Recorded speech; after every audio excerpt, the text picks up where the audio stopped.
Okay. Hi, everyone. Anthony Fantano here, internet's busiest music nerd. I hope you are doing well. I'm popping in here to do a bit of an interesting update on something.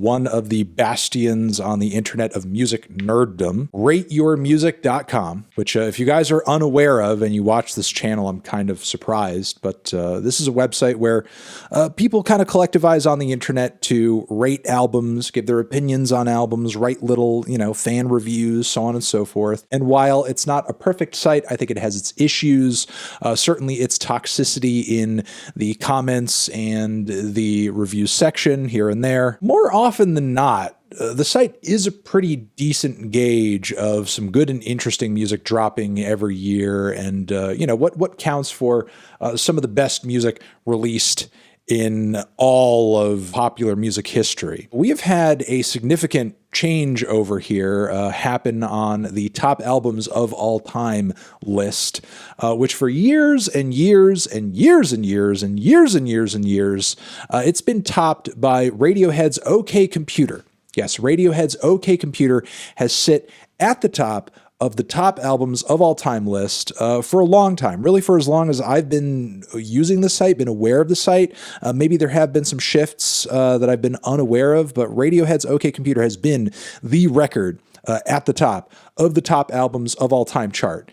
And I mean, while I love the album, I personally think it is Radiohead's best, greatest album of all time. I would disagree. Honestly, the only reason I think the album has sat in that position for that long is because of how agreeable it is and how just easy it is for anybody with sort of somewhat alternative tastes to enjoy and listen to and get into. Don't get me wrong, it has highlights, and I do think it is a cutting-edge record for its time, and it's worthy of much of the praise it receives, but greatest album of all time, I think, is a bit of an overreach. But results like these are something I think you can expect when you are asking people to log on to the internet and collectively all decide via, an average of scores what's good and what's not. You are going to get records that kind of rise to the top that are not necessarily the boldest, but the most agreeable, even if you are making that decision among many a music nerd with very strong opinions. Because while the scores of this album do tend to average high,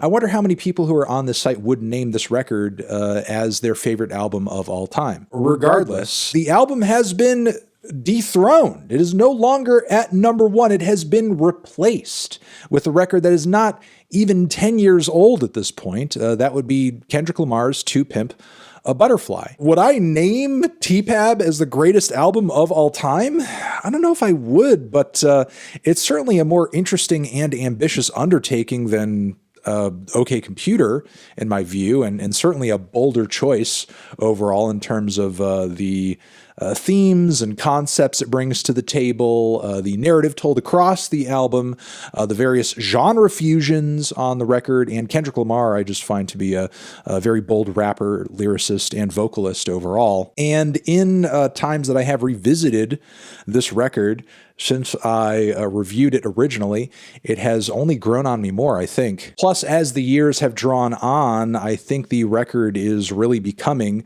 the undisputed king of hip-hop concept albums, which is really so well-produced, so good, and multi-layered that it is a threat to concept albums even outside of that genre. Like, would I put this album up against, a Pink Floyd Animals or a Pink Floyd The Wall? Yes, absolutely I would. While I do think this is a very awesome and exciting development over here, it leaves me with a lot of questions as to what exactly this means. What does this mean for how Kendrick's music over the years is being viewed, perceived, consumed, now that the record is gaining more and more classic status as the years have drawn on?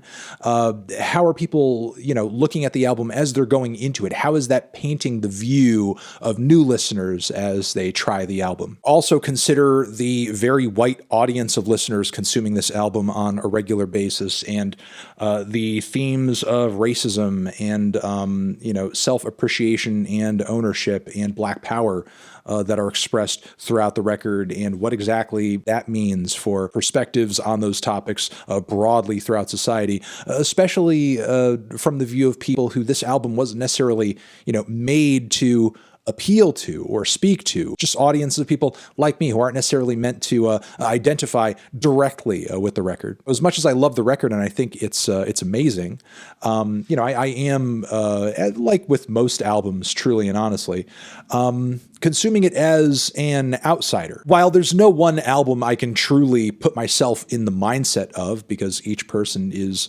an individual who is dealing with and working through experiences that are totally unlike my own, there are a lot of problems and systematic injustices that I personally will never have a direct connection to.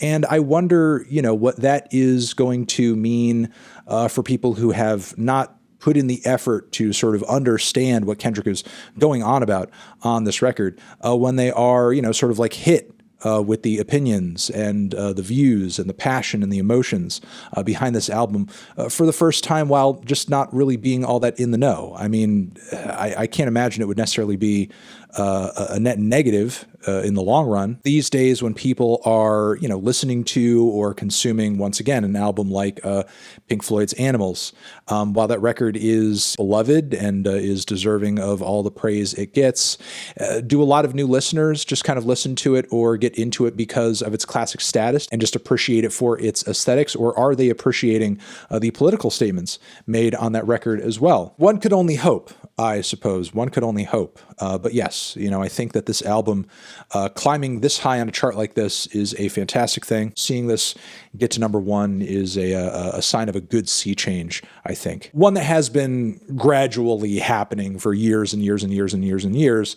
But, I think a levee has broken here a little bit with this reaching number one. And, it's an interesting thing to witness. So, yeah, those are my thoughts on that. Let me know yours, if you have any, down in the comments. You're the best. Love you. Over here next to my head is another video that you can check out. Hit that up, or the link to subscribe to the channel. Anthony Fantano, TPAB, number one of forever.